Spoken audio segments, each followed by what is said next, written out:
കണ്ടു പഠിക്കണം. പൊന്നണ്ണന്മാരെ, നിങ്ങളൊന്ന് കണ്ടു പഠിക്കിനിയെങ്കിലും.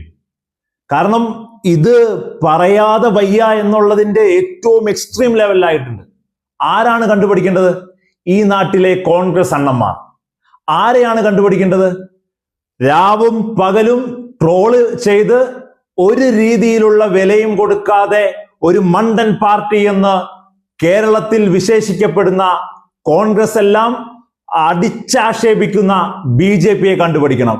എന്തേ, ബുദ്ധിമുട്ടുണ്ടോ? ബുദ്ധിമുട്ടുണ്ടെങ്കിൽ തലസ്ഥാനത്തേക്ക് നോക്കൂ.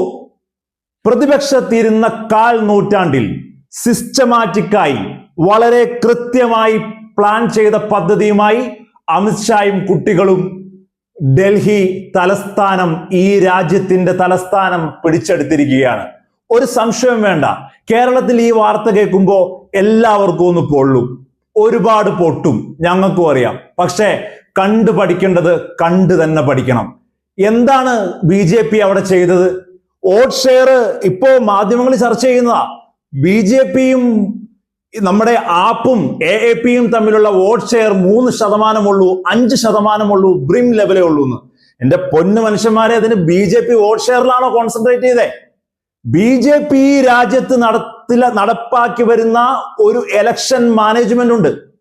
വിജയിക്കാൻ വേണ്ട വോട്ട് നേടുക.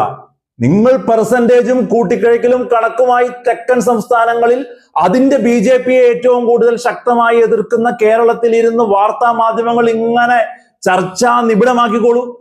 അവിടെ BJPക്ക് വേണ്ടത് വോട്ട് ഷെയർ അല്ല, ജയിക്കാൻ ആവശ്യമായ വോട്ട് 500 ആണെങ്കിലും മതി. ഇലക്ഷൻ മാനേജ്മെന്റിൽ അവർ കാണിച്ച ഏറ്റവും ശക്തമായ ഒരു പദ്ധതി തന്നെയാണ് അവിടെ നടന്നത്. പിന്നെ രണ്ടാമത്തെ തന്ത്രം, കേജ്രിവാളിനെ തോൽപ്പിക്കുക. എന്നാണ് അവർ തീരുമാനിച്ചത്? കേജ്രിവാൾ ജയിലിൽ നിന്ന് പുറത്തേക്ക് ഇറങ്ങിയപ്പോൾ ഒരു പ്രസ്താവന നടത്തി, ഇനി എന്നെ ജനകീയ കോടതി വിചാരണ ചെയ്യട്ടെ എന്ന്. ആ മൊമെന്റിൽ BJP തീരുമാനിച്ചിട്ടുണ്ടാവും, ഒരു സംശയവും വേണ്ട. കൃത്യമായി കേജ്രിവാളിനെതിരെ പദ്ധതികളുമായി അമിത്ഷായും കുട്ടികളും തലസ്ഥാന നഗരിയിൽ കേജ്രിവാളിനെ തോൽപ്പിച്ചു. തൊട്ടടുത്ത് അതിനും വലിയ സെക്കൻഡ് തേർഡ് പാർട്ടിയിലുള്ളവരൊക്കെ ഉണ്ടായിരുന്നു. അവരൊക്കെ ജയിച്ചു. പക്ഷെ കേജ്രിവാളിനെ തോൽപ്പിക്കാൻ കൃത്യമായ പദ്ധതി. ജനകീയ കോടതിയിലേക്കാണ് നിങ്ങൾ വരുന്നതെങ്കിൽ അതിന് കൃത്യമായ പ്ലാനുമായി, കൃത്യമായ ഇലക്ഷൻ മാനേജ്മെന്റുമായി, ഈ രാജ്യത്ത് BJP നടത്തുന്ന ഇലക്ഷൻ മാനേജ്മെന്റിന്റെ കൃത്യമായ ഒരു പര്യായം തന്നെയാണ് കേജ്രിവാളിനെ തോൽപ്പിക്കാൻ നടന്നത്. ആം ആദ്മി പാർട്ടി എപ്പോഴും പറയുന്നുണ്ട്, ഞങ്ങൾ മൃദു ഹിന്ദുത്വമാണ് പറഞ്ഞു വെക്കുന്നതെന്ന്. അത് നമ്മൾ പല സ്ഥലത്തും കേജ്രിവാളിന്റെ കണ്ടതാണ്. കേജ്രിവാളിന്റെ ഐഡിയോളജി, ആം ആദ്മി പാർട്ടിക്ക് നഷ്ടമാകുന്ന ഐഡിയോളജി, പൗരത്വ നിയമത്തിൽ അവരെന്താ പറഞ്ഞത്? പാകിസ്ഥാനിൽ നിന്നും ശക്തമായി ആളുകൾ തൊഴിലിന് വേണ്ടി ഇന്ത്യയിലേക്ക് വരും, ഇന്ത്യയിൽ ഒരു തൊഴിലില്ലായ്മ വിപ്ലവം ഉണ്ടാകുമെന്ന മറ്റൊരു ആംഗിളിലാണ് ആം ആദ്മി പാർട്ടി നേതാവായ കേജ്രിവാൾ അതിനെ പറഞ്ഞത്. എന്താണ്? സ്വയം സംസ്ഥാനമായി കാശ്മീരിനെ പ്രഖ്യാപിക്കുന്ന കാര്യത്തിൽ ഉണ്ടായിരുന്നത് നമ്മൾ കണ്ടതാണ്. മാത്രമല്ല, JNUവിലേക്ക് ABVPക്കാർ വിദ്യാർത്ഥികളുടെ മേൽ ആക്ഷേപിച്ച് കയറിയപ്പോ അടിച്ചമർത്തലുകൾ നടത്തിയ ആ പകലിലും ആം ആദ്മി പാർട്ടിയുടെ ഒരു പ്രസ്താവന, അവരുടെ ഒരു സമീപനം നമ്മൾ കണ്ടതാണ്. ഹിന്ദുത്വയാണ്, മൃദു ഹിന്ദുത്വയാണ് ആം ആദ്മി പാർട്ടി വെക്കുന്നതെങ്കിൽ ശക്തമായ ഹിന്ദുത്വയുമായി മുൻപിൽ നിൽക്കാൻ BJPക്ക് കഴിഞ്ഞു എന്നുള്ളതാണ്. മാത്രമല്ല, BJPക്ക് കാണിച്ചു കൊടുക്കാൻ ഒരുപാട് സംസ്ഥാനങ്ങൾ ഉണ്ടായിരുന്നു.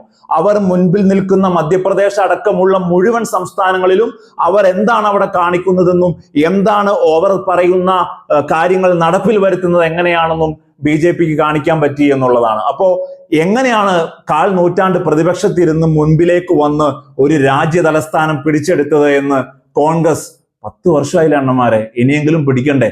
മുഖ്യമന്ത്രി സ്ഥാനാർത്ഥിയില്ല. ഒരാൾ പറയുന്നതിന് മറ്റൊരാൾ ന്യായീകരിക്കും, ചിലപ്പോൾ എതിർക്കും. മുരളീധരൻ പറയുന്നതിന് സതീശൻ എതിർക്കും, സതീശൻ പറയുന്നതിനെ ചെന്നിത്തല എതിർക്കും. ഇവരെല്ലാവരും ഒറ്റ പാലത്തിലാണ്, ഞങ്ങളെല്ലാം ഒറ്റക്കെട്ടാണെന്ന് മറ്റു ചിലർ പറയും. ഇതെല്ലാം കണ്ട് കേരള രാഷ്ട്രീയം ഇങ്ങനെ മുമ്പോട്ട് പോയിക്കൊണ്ടിരിക്കുകയാണ്. തിരിച്ചു പിടിക്കാനാണ് ഉദ്ദേശമെങ്കിൽ കണ്ടുപഠിക്കുക. നമസ്കാരം.